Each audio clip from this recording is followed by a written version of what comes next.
May gatas ka ba dyan? Tara, gawin nating 34,000 yan o higit pa. Paano gawin? Pero bago yan, comment ka naman sa baba kung taga saan ka. Malay mo, ikaw na yung susunod natin na mabigyan ng libreng electric hand mixer. So, simulan natin sa egg yolk. Simutin natin kasi bawat latak niyan, syempre, binabayaran natin. Oo, kasama sa isang buong itlog yan na egg yolk. Oo. Naglagay din tayo ng asin. Iodized yung ginamit ko. Oo. Pero optional lang yun, kaya maglagay. Pwede namang hindi. Naglagay din tayo dito ng condensed milk. Oo, depende sa brand na gagamitin mo ha. Kasi, pero syempre, bawat brand kasi ng condensed milk, iba-iba ang texture. Tapos haluin mo lang yan. Huwag mo muna sindihan yung kalan. Pag nag-incorporate na yung texture, ayan, tingin mo lusaw na lahat, tsaka mo sindihan yung kalan. Oo, pwede mo naman lakasan ng apoy, basta yung paghalo, bilisan mo, para maiwasang masunog yung ilalim. Pero kung gusto mo namang makasigurado na luto yung itlog, saktuhan mo lang yung lakas ng apoy, tapos, ayan, tiyagain mo siyang haluin ng matagal. Pag malakas kasi apoy, mas mabilis maluto. Yan, kapag ganyan na itsura, malapot na ng bongga, mahirap na siya haluin. Kung makikita nyo sa video, ayan, pwede na yan. Tabi mo na muna pansamantala. Oo. Pagka tabi mo pansamantala, okay. Pag malamig-lamig na, pwede mo nang lagyan ng skimmed milk. Kasi kapag hinalo mo ng mainit pa, mapapasok ka, girl. Oo. Okay, purong gatas yung ginamit natin sa recipe na to. Tapos, kung mapapansin nyo, parang bawas na. So, parang may halos kalahati na lang yung ano nito, yung amount. Kasi ginamit ko siyang pangpalaman sa braso de Mercedes. So, ito yung natira, ang dami.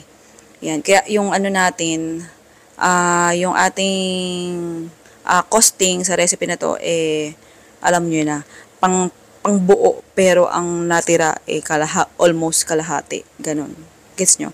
So, yung costing na pinakita ko sa inyo dito sa recipe na to, siguradong higit pa sa 80 pieces ang magagawa nyo. Bongga, di ba? Okay, habang hinalo natin yan, ayan, sa mga nagtatanong kung saan nakalagay ang eksaktong listahan ng recipe, rekado natin, ayan, nasa comment section, nasa description, check nyo na lang. Oo, kung sa FB or TikTok kayo nanonood. Pero kung sa YouTube naman kayo nanonood, nasa dulo ng video or nasa description din yung listahan ng recipe. Okay, tas pahid tayo ng mantika.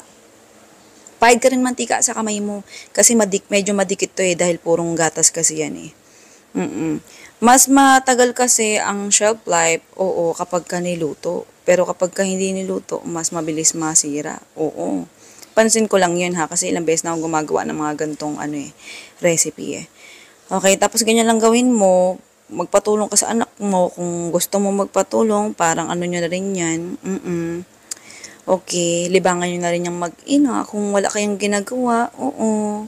Kung wala kang oras makipag-banding sa anak mo, ito na lang yung gawin mong banding time. Oo, nang hindi napapansin ng anak mo kung walang panglabas-labas ka noon. Okay, ganito ko lang siya hinuhulma. Mas mabilis yung ganitong way. Hindi mo na kailangang bilog-bilugin. Nakakangalin, tsaka masyadong time consuming. Oo, bali sa pang-coated natin na ginamit, ito.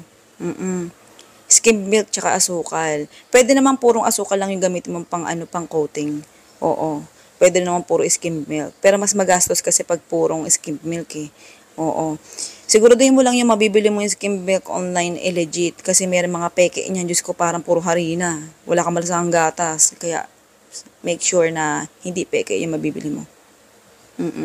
Sa plastic naman na ginamit ko dito, pwede mo namang gayahin. Kung gusto mong gayahin din or gusto mo ganito rin yung plastic na magamit mo, lagay ko na lang din yung link kung saan mabibili sa comment section o sa baba. Check mo na lang. O kaya sa Yellow Basket. Basta kung saan ka nanonood. O kaya dun sa bandang baba ng screen natin. Kung sa YouTube ka nanonood, may basket dyan. Okay? Kung wala naman, sa comment section, check nyo.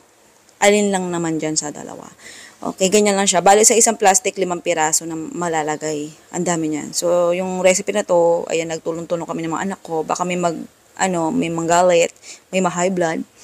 Okay, don't you worry, kami lahat kang kakain ito. Pambahay lang to. Nilagyan ko lang ng costing para if ever na gusto nyo itinda. Bali, itong ginawa ko, stock lang sa dito sa bahay. Para, ayan, homemade na candy ng mga bata. Ganun. Oo. Okay, yung listahan ng recipe at costing, alam niya kung nasaan. Tingnan nyo na lang yung link. Nasa baba. Oo. Pwede na naman alam niyo na.